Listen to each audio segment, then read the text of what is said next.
Non స్టాపా నడుస్తున్నాయి పొద్దు నుంచి.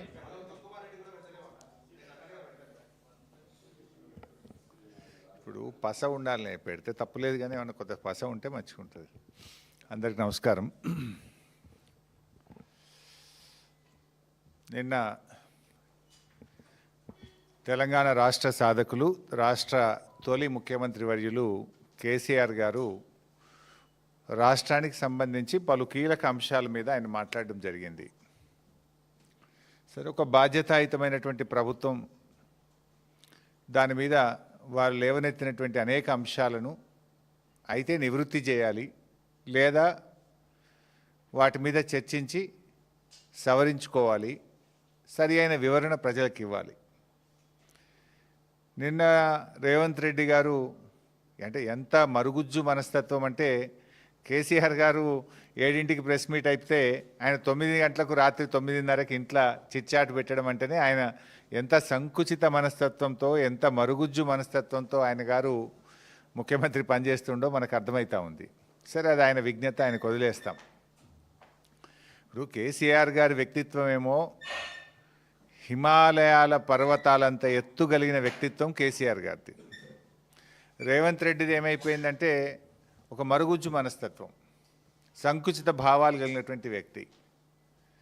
కేసీఆర్ గారు నిన్న ఒక స్టేట్స్మెన్ లాగా మాట్లాడారు, కానీ రేవంత్ రెడ్డి గారు నిన్న చిట్చాట్ రూపంలో మాట్లాడింది ఎట్లుందంటే ఒక స్ట్రీట్ రౌడీ లాగా మాట్లాడినట్టున్నది. సో ఒక గల్లీ గుండా ఓ దాదా మాట్లాడినట్టుగా ఒక స్ట్రీట్ రౌడీ లాగా రేవంత్ రెడ్డి గారు మాట్లాడారు. ఇంత చిల్లరగా మాట్లాడతారా? ఆయన కేసీఆర్ గారు చాలా గొప్పగా ఆయన మాట్లాడుతూ ఒక మాట అన్నారు, తెలంగాణకు నొక్కుబడనీయను అన్నాడు.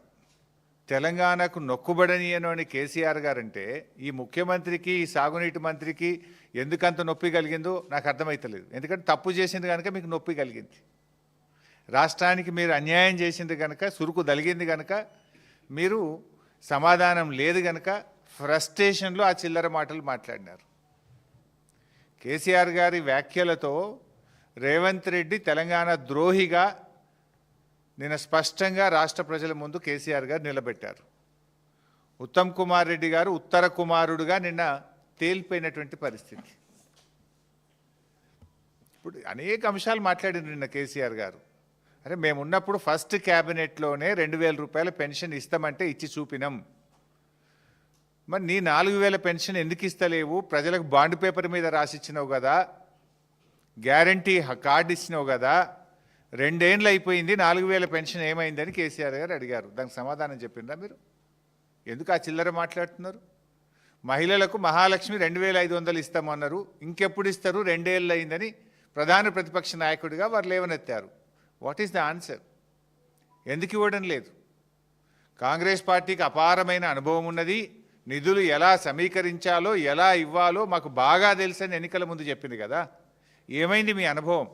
మీ అనుభవం అంతా దోపిడీకి, కమిషన్లకు, వాటాలకు, లూటీలకే సరిపోతుందా? అరే, ఎరువులు దొరుకుతలేవు. బీఆర్ఎస్ ఉన్నప్పుడు ఆటో డ్రైవర్కి ఫోన్ చేస్తే ఇంటికాడ ఎరువుల బస్తాలు దించిపోయినరు, బాయికాడ దించిపోయినరు. కాంగ్రెస్ వచ్చినాక మళ్ళీ చెప్పుల లైన్లో పెట్టే పరిస్థితి వచ్చింది. మళ్ళీ యాపులేంది, మ్యాపులేంది, రైతులను ఎందుకు గోసబెడుతున్నారు అని కేసీఆర్ గారు మాట్లాడారు. దానికి సమాధానం ఏది? అరే, ఫార్మాసిటీ అనేటువంటిది ఎందుకు, దాని ఇంపార్టెన్స్ ఏందో కేసీఆర్ గారు చెప్పారు. నగరంలో ఉన్నటువంటి జీడిమెట్ల కానీ అనేక రసాయనిక పరిశ్రమలు ఉన్నాయి, వాటన్నిటిని అక్కడ తరలించడానికి 5 ఏళ్ళు కష్టపడి చేసినాం. నీ ఇష్టం వచ్చినట్టు రియల్ ఎస్టేట్ వ్యాపారం చేయడం కాదు, హైదరాబాద్ ప్రజల శ్రేయస్సు కోసం ఫార్మాసిటీని అక్కడికి పెట్టాలనుకున్నాము అని చెప్పిండ్రు. దాని మీద ఏది మీ ఆన్సర్? ఏది? ఆయనేమో ఒక స్టేట్స్మెన్ లాగా ఈ రాష్ట్ర ప్రయోజనాల కోసం, ఈ హైదరాబాద్ ప్రయోజనాల కోసం కేసీఆర్ గారు మాట్లాడారు. కానీ రేవంత్ రెడ్డి గారిది అంత సొల్లు మాటలు, ఆర్థిక అరాచకత్వం బీఆర్ఎస్ పాలనలో అని నిన్న రేవంత్ రెడ్డి గారు మాట్లాడినారు.